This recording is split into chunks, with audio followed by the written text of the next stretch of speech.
प्रिय विद्यार्थियों, सुप्रभात। कक्षा 10 के समस्त वर्गों का हिंदी ऑनलाइन क्लास में हार्दिक स्वागत है। आज अब आपके नया टॉपिक है, गत वर्ष से जुड़ा हुआ है, इसलिए मेरे पास पुस्तक नहीं है, केवल ये कविता लिखी हुई है मेरी अलग से। इसलिए मैं पुस्तक न होने के बावजूद भी मैं आपको सुभद्रा कुमारी चौहान का जीवन परिचय बताऊंगा। सुभद्रा कुमारी चौहान की कविता है, आप पढ़ोगे, झांसी की रानी। सुभद्रा कुमारी चौहान का साहित्य जगत में राष्ट्रीय प्रेम से ओतप्रोत क्या है, कविता है इनकी। और जो आप प्रस्तुत कविता पढ़ोगे, झांसी की रानी, ये उस समय की सबसे लोकप्रिय क्या थी, कविता थी, जो उस समय जन जन के क्या है, मौखिक याद थी। और आज भी झांसी में ये एक तरह से लोकगीतों के रूप में क्या है, गाई जाती है। वीर रस की कविता है। और सुभद्रा कुमारी चौहान जिनका जन्म मैंने लिखा है बोर्ड पे, प्रयाग जिले के निहालपुर ग्राम में 1904 ईस्वी में इनका क्या होता है, जन्म होता है। 1904 ईस्वी में क्या है, इनका जन्म होता है। और आपने असहयोग आंदोलन में अपनी प्रमुख भूमिका निभाई थी। उन्होंने प्रयाग से शिक्षा ग्रहण की और स्वतंत्रता आंदोलन में भाग लेने के कारण ये अनेक बार क्या है, जेल भी गई थी। उन्होंने अपने विद्यार्थी काल से ही कविता लेखन किया था। कहते हैं कि ये 7 वर्ष की अवस्था में कविता लिखना इन्होंने शुरू कर दिया था। शायद आज के 7 वर्ष के विद्यार्थी को ककहरा भी न आए, लेकिन उन्होंने तुकबंदी शुरू कर दी थी। आगे चल कर के उन्हें झांसी की रानी कविता से विशेष क्या है, ख्याति मिली। जो आपके पाठ्यक्रम में है, कौन सी कविता, झांसी की रानी। इस कविता से कवयित्री को खासी क्या है, ख्याति मिली थी। उन्होंने कविता के क्षेत्र में नहीं बल्कि गद्य के क्षेत्र में भी अपनी लेखनी चलाई है। करमवीर आपकी कविताओं का प्रथम संकलन है। इसके अतिरिक्त पारिवारिक कविताएं तथा वात्सल्य प्रेम, पति प्रेम की भावना से अनुप्राणित है। बिखरे मोती इनका प्रसिद्ध क्या है, कहानी संग्रह। बिखरे मोती तथा मुकुल कविता संग्रह पर इन्हें हिंदी साहित्य सम्मेलन का शेक्सपियर पारितोषिक भी क्या है, मिला है। तो संयोग से इनका विवाह भी ठाकुर लक्ष्मण सिंह चौहान से हुआ था। और लक्ष्मण सिंह चौहान भी स्वतंत्रता प्रेमी थे और स्वतंत्रता आंदोलन में भाग लेने के कारण उन्हें भी कई बार जेल की यात्रा करनी पड़ी थी। इस समय की इनकी सबसे प्रसिद्ध कविता थी झांसी की रानी, जो लिखने के पश्चात अंग्रेजों ने इस कविता को जब्त कर लिया था। लेकिन तब तक ये जन जन के क्या हो चुकी थी, याद हो चुकी थी। बुंदेले वाले हर बोलों के मुंह से हमने सुनी कहानी थी, खूब लड़ी मर्दानी वो तो झांसी वाली रानी थी। झांसी की रानी की ये कविता जन जन को क्या है, उस समय याद थी। तो बाद में ये कविता और जनश्रुति के आधार पर ही क्या है, पुनः लिखी जाती है। तो पढ़ेंगे कि झांसी की रानी शीर्षक कविता में कवयित्री ने झांसी की रानी लक्ष्मीबाई के प्रति अपने श्रद्धा सुमन अर्पित करते हुए उनके अदम्य साहस और शौर्य की क्या है, गाथा गाई है।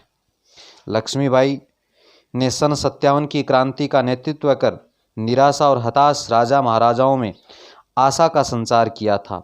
वह वीरता की अवतार थी। दुर्भाग्य ये कि रानी 23 वर्ष की आयु में क्या हो गई थी, विधवा हो गई थी। परिणाम स्वरूप अंग्रेजों ने झांसी को लावारिस मानकर उस पर अपना झंडा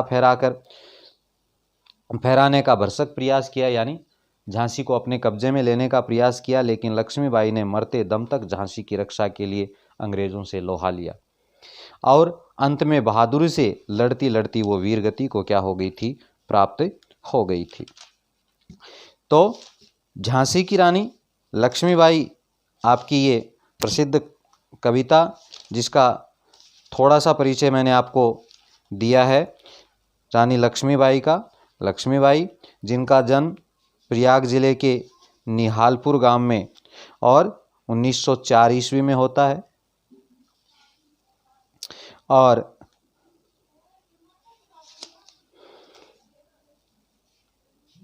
निधन इनका 1948 ईस्वी में होता है। मात्र 44 वर्ष की बस जीवित रह करके ये साहित्य जगत में अपना अहम योगदान देती है। स्वतंत्रता यानी राष्ट्रीय चेतना की अमर गायिका और वीर रस की एकमात्र हिंदी की क्या है ये कवयित्री है, जो एकमात्र तो क्या कहेंगे वीर रस की कवयित्री है, जिनका विवाह ठाकुर लक्ष्मण सिंह चौहान से हुआ था और महात्मा गांधी के सानिध्य में आने से ये देश सेवा की ओर तत्पर हुई और काफ़ी बार इन्हें जेल की क्या है यात्रा भी करनी पड़ी थी। तो थोड़ी सी हम कविता पढ़ते हैं।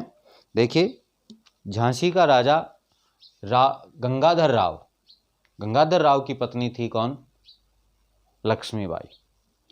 दुर्भाग्य से गंगाधर की मृत्यु हो जाती है और अंग्रेज़ों के समय में दत्तक प्रथा पूर्णतया बंद कर दी थी अंग्रेज़ों ने। दत्तक यानी गोद लेने वाली, गोद ली हुई संतान को वो उत्तराधिकारी नहीं मानते थे। गंगाधर ने और झांसी की रानी लक्ष्मीबाई ने दामोदर राव को क्या है गोद लिया था, लेकिन अंग्रेज़ों ने उसे स्वीकार नहीं किया और जैसे ही गंगाधर की मृत्यु होने के पश्चात झांसी को राजा विहीन मान करके अंग्रेज उस पर अपना झंडा फहराने की कोशिश करते हैं, अर्थात अपने कब्जे में लेने की चेष्टा करते हैं। लेकिन झांसी की रानी लक्ष्मीबाई ने उनके उन मंसूबों को पूर्ण नहीं होने दिया और स्वयं शासनाध्यक्ष बनती हुई और अंग्रेज़ों से मरते दम तक क्या है लोहा लिया। जब तक वो जीवित रही अंग्रेज़ों की हिम्मत नहीं कि वो झांसी पर अपना झंडा फहरा सके। तो हम थोड़ा सा पढ़ते हैं।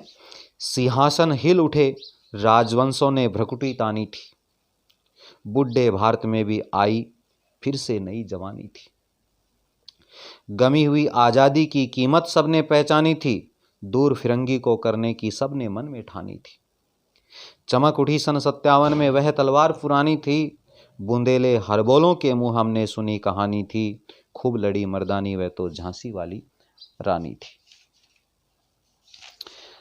शब्द लिखिए। पहले मैं एक थोड़ा सा आपको बता रहा हूँ कि मर्दानी शब्द, मर्दानी यानी मर्द शब्द से क्या है ये बना है। मर्दानी मर्द शब्द से बना है। मर्द का अर्थ होता है पुरुष, वीर, बहादुर और बलवान। लक्ष्मीबाई भी स्त्री होते हुए साहसी थी। वह शौर्य और वीरता की साक्षात क्या थी? स्वरूप थी। उसे युद्ध भूमि में शत्रु सैनिकों के नहीं बड़े बड़े पदाधिकारियों के भी दांत खट्टे किए थे। उसने वीरता, शौर्य एवं पराक्रम को प्रकट करने के लिए कवयित्री ने उसके लिए मर्दानी शब्द का क्या है प्रयोग किया है। तो सिंहासन, शासक या राजा लोग।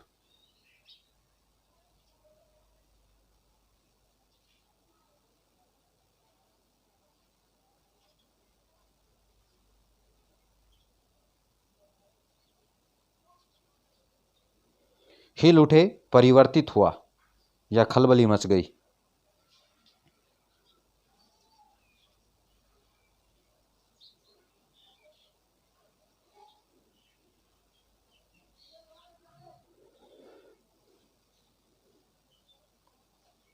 राजवंश, राजाओं के परिवार।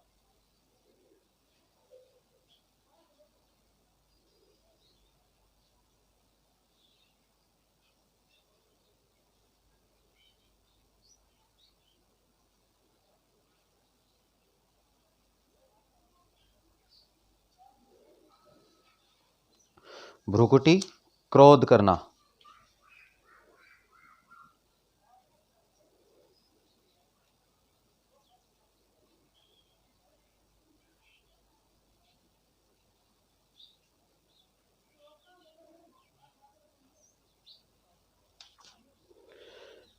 फिर बुढ़े भारत, प्राचीन या कमजोर। नई जवानी, जोश या उत्साह। गुमी हुई, खोई हुई। कीमत, मूल्य, फिरंगी, अंग्रेज। ठानी थी, निश्चय किया था। बुंदेले हरबोलों, हरबोलों यानी बुंदेलखंड की एक जाति विशेष है जो राजा महाराजाओं की प्रशस्तियों का क्या करती है गुणगान करती है। यानी राजा महाराजाओं की प्रशस्तियों का गुणगान करने वाली बुंदेलखंड की एक क्या है, जाति है, जिसको क्या बोलते हैं, हर्बोलो। मर्दानी, मर्दों जैसी या वीर बलवान। तो सबसे पहले आप जानते हो कि अंग्रेजों से भारत ने एकजुट होकर के, यानी हालांकि इतिहास में आप पढ़ते हो कि 1857 की क्रांति के असफल होने के अनेकों कारण थे। अगर वो क्रांति सफल हो जाती तो शायद लगभग भारत और 90 वर्ष पूर्व ही क्या हो जाता, स्वतंत्र हो जाता।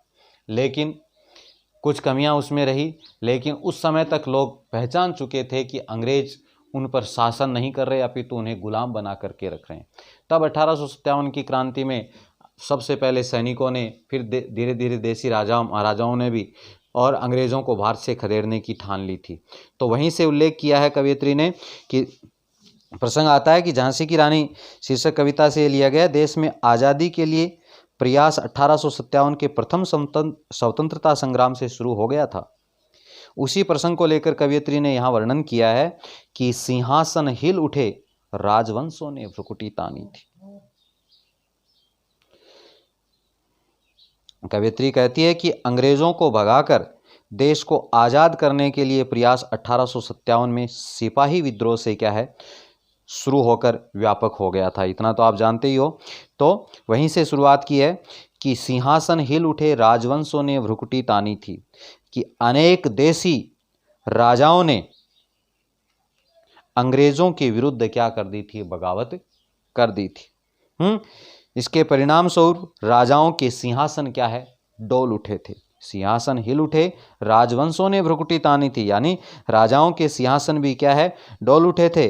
और उसे देखकर ऐसा लगता है जैसे सिंहासन हिल उठे थे और देसी राजाओं ने एक तरह से क्रोध में अपनी भ्रुकुटी क्या है, तान ली थी। अर्थात इन अंग्रेजों को भारत से खदेड़ने के लिए वो क्या हो गए थे, क्रोधित हो गए थे हैं। और उनके क्रोध और उन देसी राजाओं के जोश को देख करके ऐसा लग रहा था जैसे बूढ़े भारत में भी एक नई क्या आ गई है, जवानी आ गई। अर्थात एक नया क्या आ गया है, जोश आ गया। जो प्राचीन भारत अब तक अंग्रेजों की अधीनता स्वीकार किए हुए था, उसे उन्हें भी ऐसा लगने लगा कि अंग्रेज उनका शोषण कर रहे हैं, उन्हें गुलाम बना करके रख रहे हैं। इसलिए देसी राजाओं ने अंग्रेजों के विरुद्ध क्रोधित होकर के एकजुट होकर के उन्हें भारत से खदेड़ने की ठान ली। उनकी एकजुटता को देख करके ऐसा लग रहा था जैसे प्राचीन या बुढ़े भारत में भी एक नया क्या आ गया है, जोश आ गया है। गुमी हुई आज़ादी की कीमत सबने पहचानी थी। जनता ने तब तक अपनी आज़ादी का महत्व फिर से क्या है, पहचान लिया था और दूर फिरंगी को करने की सबने मन में ठानी थी। सभी ने मन में ठान लिया कि हमारे देश में इन अंग्रेजों को क्या है, भारत से दूर भगाना है। इसलिए चमक उठी सन 57 में वह तलवार पुरानी थी। इससे पहले जो सन 1857 में अंग्रेजों के विरुद्ध जो विद्रोह हुआ था, उसके लिए कवित्री ने सन 57 के विद्रोह को पुरानी तलवार का क्या है, चमकना कहा है। कि चमक उठी सन 57 में वह तलवार पुरानी थी। इसलिए बुंदेलखंड की हर्बोली जाति के मुंह से हमने सुना था कि 1857 की क्रांति में अंग्रेजों के विरुद्ध बलवान और मर्द और पुरुषों की तरह लड़ने वाली कौन थी, झांसी की रानी लक्ष्मीबाई थी। कानपुर के नाना की मुंह बोली बहन छबीली थी, लक्ष्मीबाई नाम पिता की वह संतान अकेली थी। नाना के संग पढ़ती थी वह, नाना के संग खेली थी, बरछी ढाल कृपाण कटारी उसकी यही सहेली थी। वीर शिवाजी की गाथाएं उनको याद जुबानी थी, बूंदेले हरबोलों के मुंह हमने सुनी कहानी थी, खूब लड़ी मर्दानी वह तो झांसी वाली रानी थी। मुंह बोली, मुंह से बोली हुई, सगी नहीं, सगी बहन माँ से जाई हुई तो सगी बहन, लेकिन मुंह बोली बहन, छबीली सुंदर, संग साथ, कृपाण तलवार, कटारी छोटी तलवार, छोटी, गाथा कहानी, जुबानी मौखिक।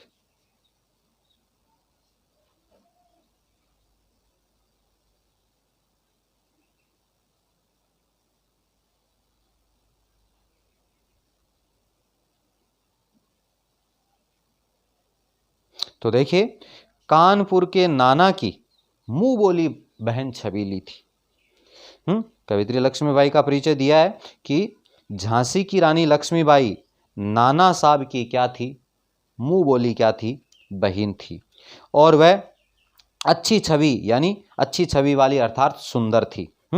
वह बहन छबीली थी।